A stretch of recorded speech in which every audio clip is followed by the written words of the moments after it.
নমস্কার বন্ধুরা, আশা করি সবাই ভালো আছেন। আমার লালগঞ্জ ট্রাভেল ব্লগের প্রথম পর্বটা কেমন লেগেছে অবশ্যই কমেন্ট করে জানাবেন। কিন্তু যারা এখনও প্রথম পর্বটি দেখেননি তাদের অনুরোধ করব আমার চ্যানেলে গিয়ে ভিডিওটা একবার দেখে নেওয়ার জন্য। আশা করি আপনাদের সকলের ভালো লাগবে। গত পর্বে আমরা কলকাতা থেকে সড়কপথে লালগঞ্জ এসে পৌঁছেছিলাম। ঘুরে দেখেছিলাম এখানকার নির্জন সমুদ্র সৈকত, যেখানে লাল কাঁকড়াদের অবারিত যাওয়া আসা মুগ্ধ করার মতো। আমরা সাক্ষী হয়েছিলাম ফ্রেজারগঞ্জ থেকে বোটে করে মোহনা যাওয়ার পথে এক অপূর্ব সূর্যাস্তের, যা আমার সারা জীবন মনে থাকবে। সেখান থেকে আমরা গেছিলাম নতুন রূপে সজ্জিত বকখালি সমুদ্র সৈকতে। বকখালির এই পরিবর্তন আমাকে সত্যি বলছি চমকে দিয়েছিল। হোটেলে ফেরার সাথে সাথেই আমার লালগঞ্জ ভ্রমণের প্রথম পর্বের ইতি ঘটেছিল। আজ দ্বিতীয় পর্বের শুরু ঠিক সেখান থেকে, যেখানে গতবার শেষ করেছিলাম। লালগঞ্জের দ্বিতীয় দিনে আমরা চলে গিয়েছিলাম ম্যানগ্রোভের খাড়িতে নৌকা ভ্রমণ করতে। এছাড়াও দেখেছিলাম কার্গিল সি বিচ ও হেনরিজ আইল্যান্ড। বহুদিন পর আমার এই লালগঞ্জ বকখালি অঞ্চলে আসা, অনেক পরিবর্তন দেখলাম এই ভ্রমণ পর্বে। চলুন বেশি দেরি না করে প্রকৃতির সান্নিধ্যে থাকা এই নির্জন সি বিচের শেষ দিনের গল্প শুরু করা যাক। Good morning. এখন প্রায় 7টা মতো বাজে। অনেকক্ষণ আগে ঘুম থেকে উঠেছিলাম 5টা নাগাদ, কিন্তু ভেবেছিলাম যে সানরাইজটা দেখাতে পারবো, কিন্তু কপাল খারাপ, মেঘ আর খুব বৃষ্টি হচ্ছে। সকাল থেকে বৃষ্টি হচ্ছে, এখন আকাশ বেশ ভালো মেঘলা, চান্স হলো না সানরাইজ দেখানোর আপনাদের। আমিও দেখতে পেলাম না, আপনাদেরও দেখাতে পারলাম না। যাই হোক, বোটিং রাইড আছে, জানি না করতে পারবো কিনা, কারণ আকাশের যা অবস্থা, কিছুক্ষণ পর খুব জোরে বৃষ্টি আসছে। কিন্তু যেটার জন্য মানে এইখানটায় আসলাম এখন, সেটা হচ্ছে যে প্রচুর মাছ, বৃষ্টি হয়েছে তো সব উপরে উঠে গেছে, নিচে জল গরম হয়ে গেছে, উপরে উঠে গেছে মাছগুলো। আর উপরে ওঠার ফলে কি হয়েছে, মাছরাঙা বসে রয়েছে, খালি আসছে আর মাছগুলোকে খাচ্ছে। তো ওটা দেখার জন্য এখানে আসলাম, দেখতে বেশ ভালো লাগছে, চলে আসলাম। ভাবলাম আপনাদেরও দেখাই। দেখুন, যে দেখতে পাই যে ক্যামেরায় ধরা পড়ে আপনাদের দেখাচ্ছে। আমি তো ডেসক্রিপশন বক্সে অয়ন্তাদের নাম্বারটা দিয়েই দেবো, মানে এখানকার যিনি ওনার, তার নাম্বারটা তো দিয়েই দেবো। এছাড়াও স্ক্রিনে নামটা যাচ্ছে, নাম্বারটাও যাচ্ছে। তো এখানে এসে থাকবেন, 2 দিন থাকবেন এখানে এসে, ভালো লাগবে। কিছু না, এই পুকুরের পাড়েই বসে থাকবেন, সমুদ্রের পাড়ে যাবেন, এটুকুই করবেন, ভালো লাগবে বেশ। মানে আমি কথা বলছি, শুনতেই পাচ্ছেন হয়তো পাশ থেকে বিভিন্ন পাখির ডাক। এটা এখন আমরা কোথায় শুনতে পাই, ছোটবেলায় পেতাম, এখন আর পাই না। তো এখানে আসবেন, মন শান্তি হবে, মানে মনের শান্তি হবে এখানে আসলে, থাকলে মনটা ভালো হবে। অনেক পরিমাণে অক্সিজেন নিয়ে বাড়ি ফিরতে পারবো। এনাদের বাথরুমের ফ্যাসিলিটি কী আছে সেটা দেখে দিই আপনাদের।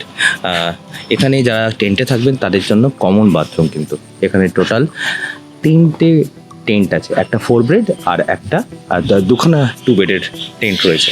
তো তাদের জন্য, মানে যেটা 2 বেডেড টেন্ট রয়েছে 2খানা, তাদের জন্য এই কমন বাথরুম। চলুন দেখিয়ে দিই বাথরুমগুলো কীরকম।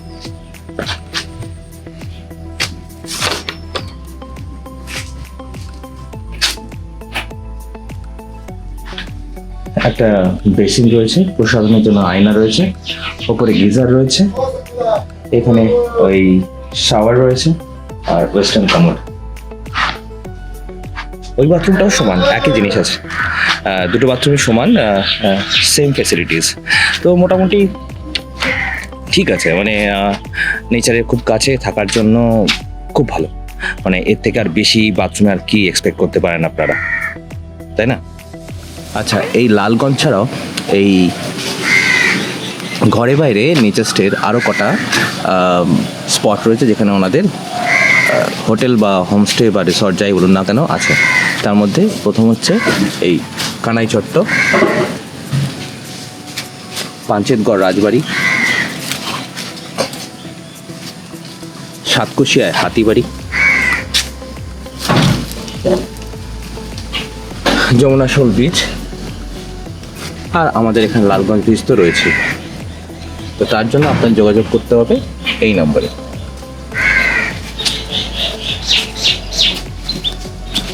এটা অয়নদাদেরই নাম্বার, এই নাম্বারে যোগাযোগ করে ওনাদের এইখানে রুম বুক করতে পারবেন।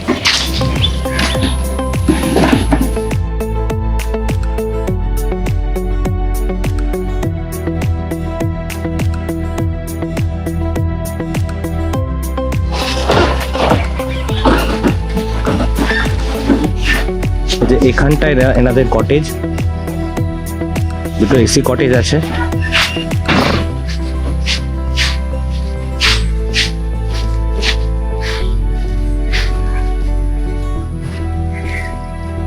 এদিকটায় টেন্ট রয়েছে।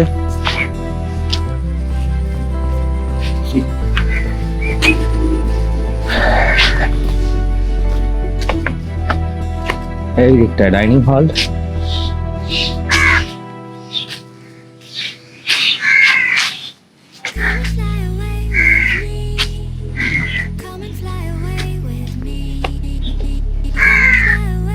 পাঁচটায় একটা 4 বেডের টেন্ট রয়েছে, ওটার একটা সেপারেট বাথরুম রয়েছে, আর এখানে কমন বাথরুম রয়েছে। আর এখানে একটা খুব সুন্দর পুকুর রয়েছে যেখানে মাছ চাষ করা হয়, এবং দূরে যেটি বসার যে জায়গাগুলো দেখছেন সেখানে বসে আপনারা মাছ ধরতে পারেন বা সময় স্পেন্ড করতে পারেন, কোয়ালিটি টাইম স্পেন্ড করতে পারেন।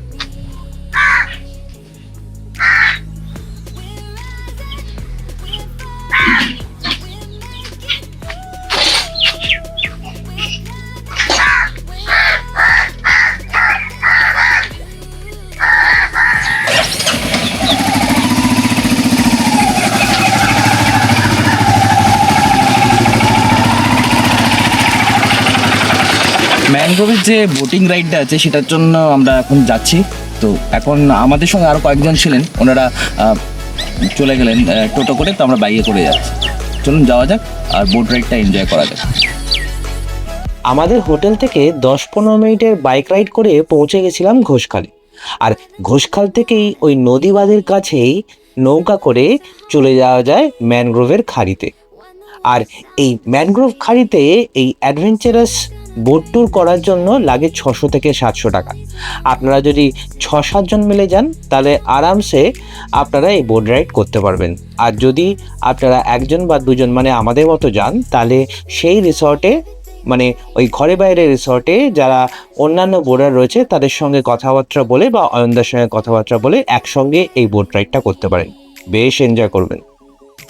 ম্যানগ্রোভের এই গোলকধাঁধায় একবার ঢুকলে বের হওয়ার পথ খুঁজে পাওয়া সত্যিই কঠিন। চারিদিকে শুধু ঘন সবুজ গাছের সারি আর নদীর শান্ত জল, যেন প্রকৃতির এক দুর্ভেদ্য রহস্যময় রাজ্য। এই খাড়িগুলো যেন মাটির বুক চিরে জলের এক গভীর আলিঙ্গন। এখানকার পরিবেশটা খুব শান্ত, শহরের কোলাহল একদমই এখানে পৌঁছতে পারে না। এখানে যা শোনেন তা হলো ঢেউয়ের শব্দ, দূর থেকে ভেসে আসা অজানা পাখির ডাক আর ম্যানগ্রোভের পাতার ঝিরঝিরে আওয়াজ।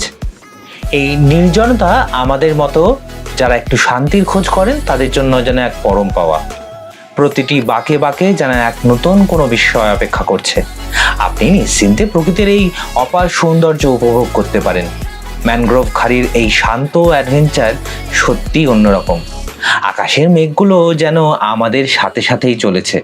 ম্যানগ্রোভের বুক চিরে খাড়ির এই শান্ত পথ ধরে এগিয়ে যাওয়ার অনুভূতিটা যে কতটা অদ্ভুত আর কতটা রোমাঞ্চকর তা কেবল এখানে না আসলে বোঝা সম্ভব নয়। অবশেষে আমরা এসে পৌঁছলাম লালগঞ্জ সি বিচের একদম শেষ প্রান্তে, যেখানে সাদা বালির সমাহার আর দৃশ্যপট অত্যন্ত মনোরম। কি জায়গাটা কেমন লাগছে? আমার তো বেশ ভালো লাগছে। আপনাদের কেমন লাগলো তা কিন্তু অবশ্যই কমেন্ট করে জানাবেন, আর ভিডিওটা কেমন লাগছে সেটাও কমেন্ট করে জানাবেন। যদি ভালো লাগে তাহলে প্লিজ সাবস্ক্রাইব করে দেবেন আমার চ্যানেলটা।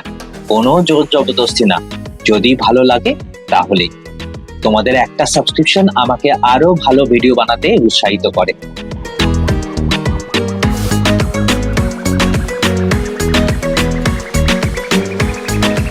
ঘন্টা মতো বোট রাইড করে আমরা এই চটটা এসে পৌঁছালাম। একটা বেশ ভালো ওয়াইড একটা চর, এখানে জলটাও অনেকটা কাছে, এখন জোয়ারও রয়েছে।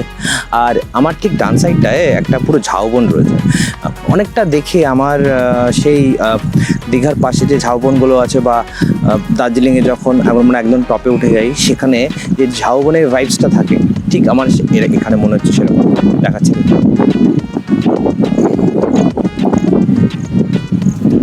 ওভারঅল জায়গাটা কিন্তু আমার খুব ভালো লেগেছে, মানে এই বোট রাইডটা আপনারা এই লালগঞ্জে আসলে অবশ্যই করবেন, খুব ভালো লাগবে আপনাদের। খুব দুর্দান্ত ঘুরলাম, এই এক্সপিরিয়েন্সটা মনে থাকবে সারা জীবন। যে চরটায় নেমেছিলাম সেই চরের তো মানে অসাধারণ এক্সপিরিয়েন্স হলো, প্লাস বোট রাইডটাও দুর্দান্ত লেগেছে। আপনারাও আসলে এই বোট রাইডটা কিন্তু অবশ্যই করবেন। এরপর সবুজে ঘেরা ইটের গালিচা পাতা রাস্তা ধরে সোজা রিসর্টে ফিরে আসা।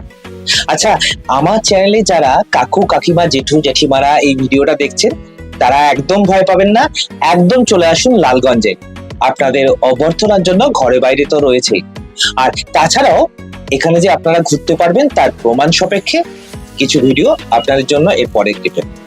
আমরা জাস্ট বোটিং করে এসে এই আমাদের হোটেলে ঢুকলাম। তো এখানে কিছু গেস্ট আরও রয়েছেন যারা আমাদের মতোই খুব খুশি এখানে এসে এবং এখানকার যে সাইট সিন আছে সেই সাইট সিনগুলো দেখে। খুব ভালো জায়গা, আপনারাও আসবেন। চলুন তাদের কাছ থেকে একটু ফিডব্যাকটা নিয়ে নিই। আচ্ছা, আমরা তো খুব ভালো ঘুরলাম, এখানে খুব ভালো খেলাম, আপনাদের এক্সপিরিয়েন্সটা যদি শেয়ার করেন। আমাদের এক্সপিরিয়েন্সটা খুবই ভালো। আমরা এটা পুরো আমাদের কাছে এটা অফবিট লেগেছে।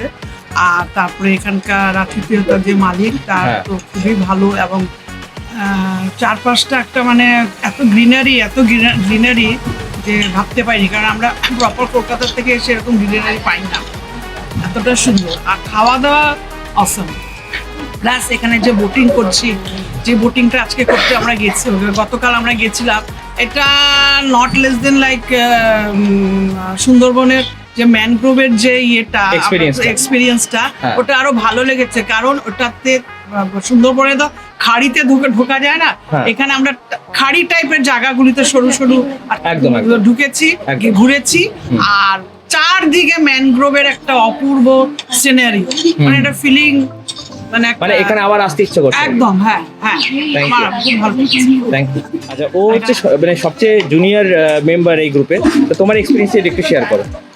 আমার তো খুব ভালো লেগেছে, এমনিতে নিরিবিলি জায়গায়, শান্ত পরিবেশ, ভালো লেগেছে। অ্যাকচুয়ালি আমরা এখানে এসেছিলাম অজান্তেই, ইউটিউবে দেখে এখানে এসে দেখলাম যেটা বেশ গ্রাম্য পরিবেশ।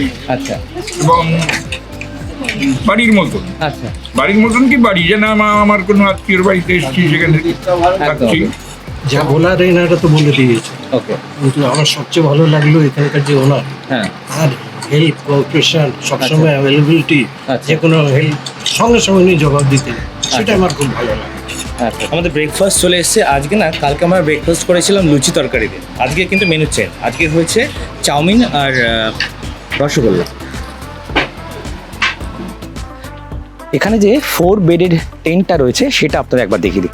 চলুন যাওয়া যাক ভেতরে। এটা হচ্ছে এই টেন্টের ডাইনিং স্পেস।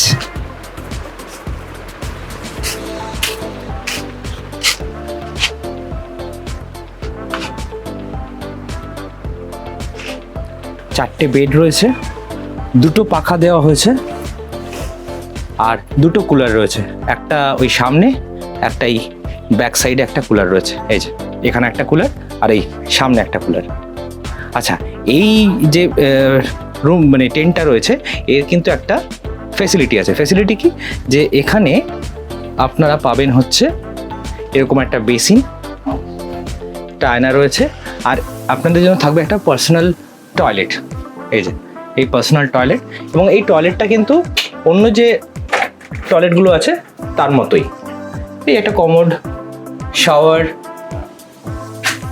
গিজার রয়েছে, মানে নর্মাল যে একটা টয়লেটে থাকে সেগুলো সবই রয়েছে এখানে। তো এটাই হলো 4 বেডেড টেন্ট এখানকার। মানে যদি ফ্যামিলি মেম্বার আপনারা 4 জন আসেন তাহলে আরামসে এখানে থাকতে পারবেন। চলুন এবার আপনাদের দেখাই এসি কটেজটা ভেতরটা কীরকম। টেন্ট 4 বেডেড আর ডাবল বেডেড তো দেখে নিয়েছেন, এখানে কিন্তু এসি কটেজও রয়েছে। তো চলুন এসি কটেজটা দেখিয়ে দিই আপনাদের।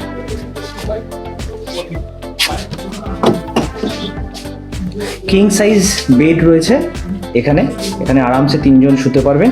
আর এদিকে একটা ডাবল বেড রয়েছে যেখানে কুইন সাইজ আর কি 2 জন আরামসে শুতে পারবেন। এছাড়া এখানে এই রুমটাতেই একমাত্র এসি রয়েছে, আর পাশে একটা রুম আছে সেম, সেটাতেও এসি রয়েছে। আর এখানে রয়েছে একটা আয়না প্রসাধনের জন্য, আর নিচে 2টো বোতল আর গ্লাস দেওয়া হয়েছে। আর সবচেয়ে যেটা প্রয়োজন সেটা হচ্ছে বাথরুমটা দেখিয়ে দিই। এখানে একটা আয়না দেওয়া হয়েছে, তার নিচে একটা বেসিন রয়েছে। অন্যান্য যেখানে বাথরুমগুলো রয়েছে যেরকম গিজার রয়েছে, এখানেও একটা গিজার রয়েছে। আর এখানে দেওয়া হয়েছে ওয়েস্টার্ন টয়লেট, আর তার সঙ্গে জেট রয়েছে, আর এখানে রয়েছে শাওয়ার। তো মোটামুটি ঠিকই আছে, মানে নর্মাল লিভিং এর জন্য যেটুকু মিনিমাম প্রয়োজন সেটুকু কিন্তু এখানে রয়েছে। তো কিরকম লাগলো রুমগুলো অবশ্যই কমেন্ট করে জানাবেন। ঘরে বাইরে বিচ থেকে বিদায় জানিয়ে এবার আমাদের পরবর্তী গন্তব্য কার্গিল সি বিচ ও হেনরিজ আইল্যান্ড সি বিচের উদ্দেশ্যে। আর সেখান থেকেই আমরা ফিরবো আমাদের বাড়ির উদ্দেশ্যে। চলে এসেছি কার্গিল সি বিচে। বকখালিতে যতগুলো বিচ দেখলাম ইনক্লুডিং বকখালি বিচ, আমার মনে হয় সবচেয়ে স্নান করার জন্য বেস্ট বিচ এটা। কিন্তু এখানে সেরকম কোনো হোটেল বা হোমস্টে বা কোনো রেস্ট হাউস নেই যেখানে আপনি এসে থাকতে পারেন। আর এখানকার সবচেয়ে বড় ইউএসপি হচ্ছে একদম সমুদ্রের বিচ পরিষ্কার এবং পরিচ্ছন্ন। এখানে এসে স্নান করলে কিন্তু খুব এনজয় করবেন। চলুন ভিউটা দেখাই।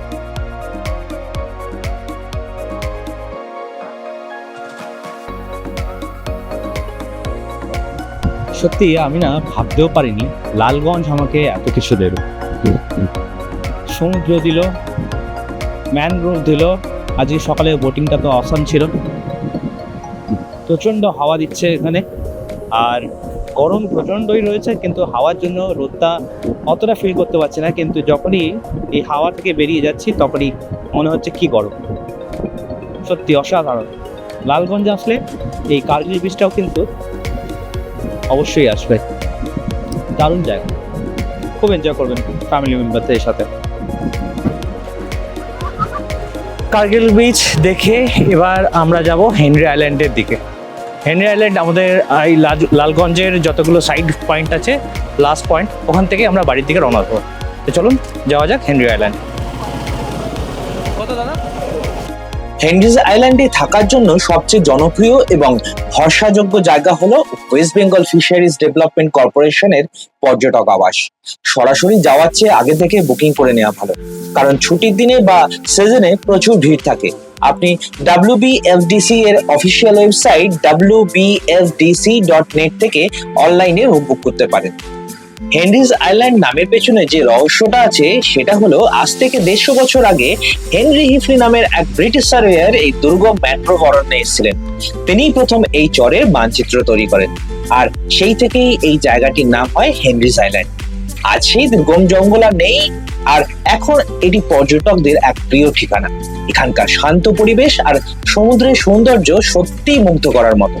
যারা একটু নিভৃতে সময় কাটাতে চান তাদের জন্য এর চেয়ে ভালো জায়গা আর হয় না। চলে এসেছি হেনরিজ আইল্যান্ডে। আজ থেকে প্রায় 11 বছর আগে এসেছিলাম। তখনকার সঙ্গে এই হেনরিজ আইল্যান্ডকে আমি একদম মেলাতে পারছি না। অনেক ডেভেলপমেন্ট হয়েছে, আর এখান থেকে আমি যখন এসেছিলাম আগের বার তখন এই সি বিচ পর্যন্ত যাওয়ার কোনো রাস্তা ছিল না। এর আগে একটা টাওয়ার ছিল, ওই টাওয়ার পর্যন্তই আসা যেত, আর ওখানে ওই টাওয়ারের উপরে ওঠা যেত। এখনও ওঠা যায়, কিন্তু এই রাস্তাটা কিন্তু দেখার মতো। দেখুন একবার। হেনরিজ আইল্যান্ডের এই রাস্তা দিয়ে হাঁটতে হাঁটতে কেন জানি না আমার সুন্দরবনের দুবাকি ক্যানোপি ওয়াকের কথা মনে পড়ছে। আপনাদের যদি এটা মনে হয় প্লিজ কমেন্ট করে জানাবেন। বিভিন্ন ধরনের ম্যানগ্রোভ জাতীয় গাছপালায় কিন্তু এই রাস্তাটা পুরো একদম দিগন্ত বিস্তৃত, মানে যতদূর চোখ যাচ্ছে খালি ম্যানগ্রোভের জঙ্গল। আজ এমন এক পথে হাঁটছি যার নিচে বয়ে চলেছে ইতিহাস।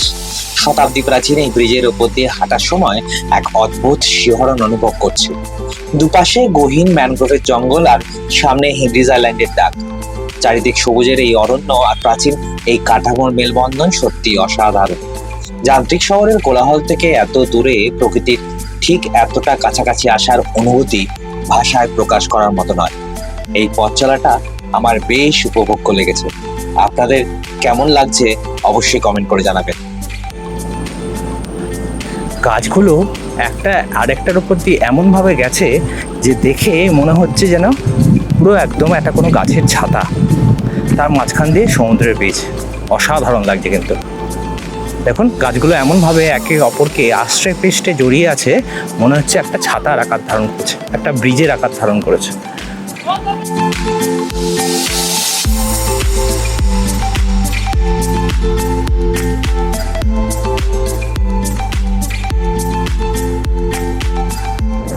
প্রকৃতির কি অদ্ভুত খেয়াল। আমরা লালগঞ্জে যে বেঁচে ছিলাম সেটা সাদা বালির বীজ, আর এখানে এসেছি, এখানে পুরো বীজটা কালো। দেখুন এখানে কি অদ্ভুত খেয়াল প্রকৃতির, সত্যি। এই জন্য বলে প্রকৃতির একটা বড় শিল্পী, ওর থেকে বড় শিল্পী আর পৃথিবীতে কেউ নেই। যতদূর চোখ যাচ্ছে দেখুন কালো বীজ, কি অদ্ভুত না?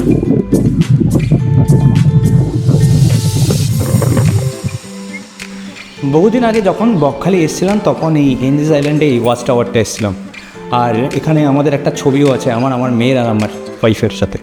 তো সেই ব্যাপারটা মনে পড়ছে, সেই ঘটনাটা, সেই দিনগুলো মনে পড়ছে। খুব ভালো জায়গাটা, আসলে এই ওয়াচ টাওয়ারটায় আসবেন, আর আপনাকে এই ওয়াচ টাওয়ারের চারিদিকটা ঘুরিয়ে দেখাচ্ছি। প্রচুর রোদ্দুরে মাথা ব্যথা খারাপ হয়ে যাচ্ছে আর প্রচুর গরম। যাই হোক, হেনরিজ আইল্যান্ডের সি বিচটা তো আপনাদের দেখিয়ে দিলাম, আর মোটামুটি সাইট সিন পুরোটাই কমপ্লিট। এবার আমরা বাড়ির দিকে স্টার্ট করবো যাওয়া, ননস্টপ যাবো, কোথাও থামবো না। তো আমার ব্লগটা এখানেই শেষ করছি। যাদের আমার এই ভিডিওটা ভালো লেগেছে তারা প্লিজ তাদের আত্মীয় স্বজন এবং বন্ধুবান্ধবের সঙ্গে এই ভিডিওটা শেয়ার করে দেবেন।